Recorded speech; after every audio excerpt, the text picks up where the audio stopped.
Always. तो जैसे कि आपको पता है हमने न्यूक्लियस स्टार्ट कर दिया है। अब न्यूक्लियस में प्रोटॉन और न्यूट्रॉन ये दो पार्टिकल है, बराबर। वैसे तो उनका मास हम केजी में लेते हैं, न्यूमेरिकल में केजी में ही ले सकते हैं, लेकिन किलोग्राम पार्टिकल लेवल पे काफी बड़ा यूनिट है फॉर द मास। इसीलिए लास्ट टाइम हमने एक नया यूनिट देखा है जिसका नाम है atomic mass unit, small you से लिखते हैं उसको। कन्वर्जन करके ये रहे सारे वैल्यूज। जरा पढ़िए, इलेक्ट्रॉन का मास कितना है? 0.0055 यू, या तो AMU पूरा लिखते हैं या फिर सिर्फ यू करके लिखते हैं। प्रोटॉन का मास इलेक्ट्रॉन के मास से काफी ज्यादा है, कितना है? 1.00728 यू। न्यूट्रॉन का मास प्रोटॉन के मास से थोड़ा सही पर ज्यादा है। इस चैप्टर में हम न्यूट्रॉन और प्रोटॉन का मास सेम नहीं लेने वाले। अब तक ड्यूअल नेचर में हमने सेम ही लिया था। अच्छा पढ़िए, न्यूट्रॉन का मास कितना है? 1.00866 यू, ठीक है। उसके बाद हाइड्रोजन एटम का मास कितना है? 1.00782 यू। अच्छा बोलो, हाइड्रोजन एटम का मास मतलब क्या? अब हाइड्रोजन में एक प्रोटॉन है एक इलेक्ट्रॉन है, उन दोनों का मास ऐड करके बना है हाइड्रोजन एटम का मास। फाइनली आइंस्टाइन जैसे कहते हैं कि mass is equivalent to energy, so उसका बड़ा फेमस सा फार्मूला है E = mc²। तो हमने ये भी देखा था कि अगर एक AMU का मतलब एक U का मास है और अगर हम उसे एनर्जी में कन्वर्ट करते हैं तो कितना एनर्जी मिलेगा? 931.5 मेगा इलेक्ट्रॉन वोल्ट। आज के लेक्चर में इसके न्यूमेरिकल में मतलब आज के लेक्चर में जो न्यूमेरिकल सॉल्व करेंगे इसमें इसका बहुत इंपॉर्टेंट रोल होने वाला है। अब आज का पहला सवाल, ये जो न्यूक्लियस है किसी के एलिमेंट का, उसमें नंबर ऑफ प्रोटॉन्स भी रहते हैं, नंबर ऑफ न्यूट्रॉन्स भी रहते हैं, लेकिन जितना हमें समझ में आता है न्यूट्रॉन का तो चार्ज नहीं है, फाइन, और प्रोटॉन का तो है क्या चार्ज है? प्लस। तो यहाँ पे जितने भी प्रोटॉन्स हैं सारे प्लस प्लस है। तो टू बी वेरी ऑनेस्ट उनको एक दूसरे को क्या करना चाहिए? रिपेल। किसने सिखाया? कूलॉम ने। प्रोटॉन प्रोटॉन के बीच का जो फोर्स है प्लस प्लस रिपेल करेगा, that is called as electrostatic force.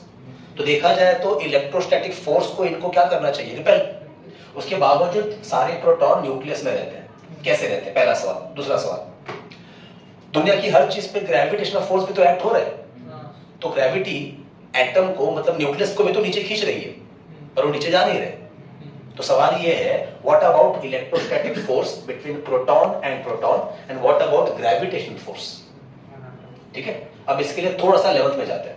अगर आपको याद होगा तो दुनिया में 4 तरह के फंडामेंटल फोर्सेस है, gravitational force, electrostatic force, weak nuclear force और स्ट्रॉन्ग न्यूक्लियर फोर्स। अब ये जो वीक न्यूक्लियर फोर्स है ये इसी चैप्टर में पढ़ाना है, नेक्स्ट लेक्चर में आएगा। स्ट्रॉन्ग न्यूक्लियर फोर्स मतलब क्या? इस न्यूक्लियस के अंदर एक फोर्स है विच इज द रीजन कि प्रोटॉन और न्यूट्रॉन को आपस में बांध के रखा है, and that force is called as strong nuclear force. आपकी जानकारी के लिए इन चारों फोर्सेस में गाइस, इन चारों फोर्सेस में सबसे स्ट्रॉन्ग वाला फोर्स है स्ट्रॉन्ग न्यूक्लियर फोर्स, मतलब न्यूक्लियस के अंदर वाला फोर्स, और सबसे वीक फोर्स है ग्रेविटेशनल फोर्स। तो ग्रेविटेशनल फोर्स के कंपैरिजन में ये न्यूक्लियस के अंदर का फोर्स बहुत ही स्ट्रॉन्ग है, इसीलिए ग्रेविटेशन का असर हो नहीं पा रहा।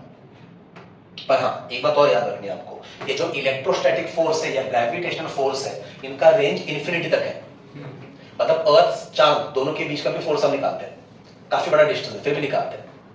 उसी तरह से मान लीजिए आपने दो charge plus plus plus minus या माइनस माइनस एक दूसरे से काफी दूर रखे, काफी दूर, फिर भी आप उनके बीच का फोर्स कैलकुलेट कर सकते हैं, 1/4 pi epsilon not q1 q2 upon r²। So mind it, electrostatic force और ग्रेविटेशनल फोर्स इनका रेंज काफी बड़ा है, पर हाँ स्ट्रॉन्ग न्यूक्लियर फोर्स के कंपैरिजन में ये फोर्स काफी वीक है।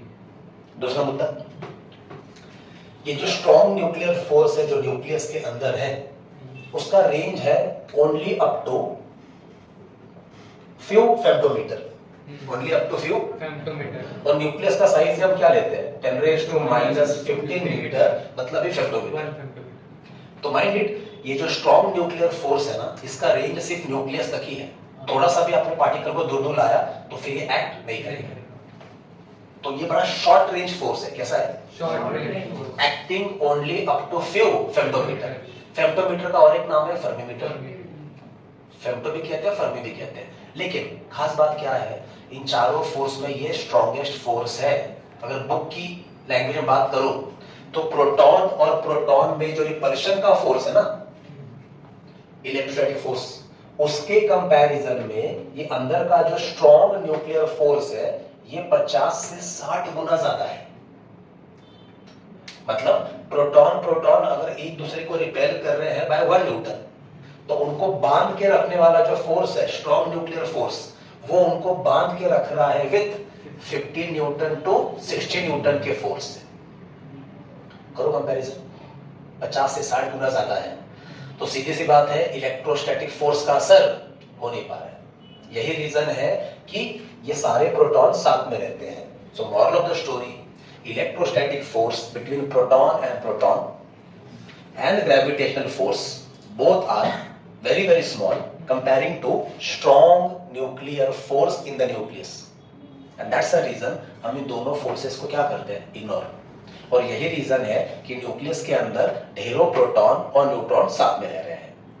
Are you clear? अच्छा, ये जो स्ट्रॉन्ग न्यूक्लियर फोर्स है इसका नेचर क्या है? इसका नेचर है मोस्टली अट्रैक्टिव, तभी तो सबको बांध के रख पा रहे हो। दूसरी बात, प्रोटॉन प्रोटॉन, न्यूट्रॉन न्यूट्रॉन या प्रोटॉन न्यूट्रॉन, न्यूक्लियस के अंदर तीनों केसेस हैं, प्रोटॉन प्रोटॉन, प्रोटॉन न्यूट्रॉन और न्यूट्रॉन न्यूट्रॉन। तीनों भी केसेस में ये जो स्ट्रॉन्ग न्यूक्लियर फोर्स है ये बराबर एक्ट कर रहा है, और ये फोर्स ही रिस्पॉन्सिबल है न्यूक्लियस को बांध के रखने के लिए। यही रीजन है कि वो सारे प्रोटॉन, वो सारे न्यूट्रॉन न्यूक्लियस के अंदर रह पा रहे हैं। I hope making sense? तो थोड़ा सा ये लिखा के देना है। चलिए पॉज करो प्लीज।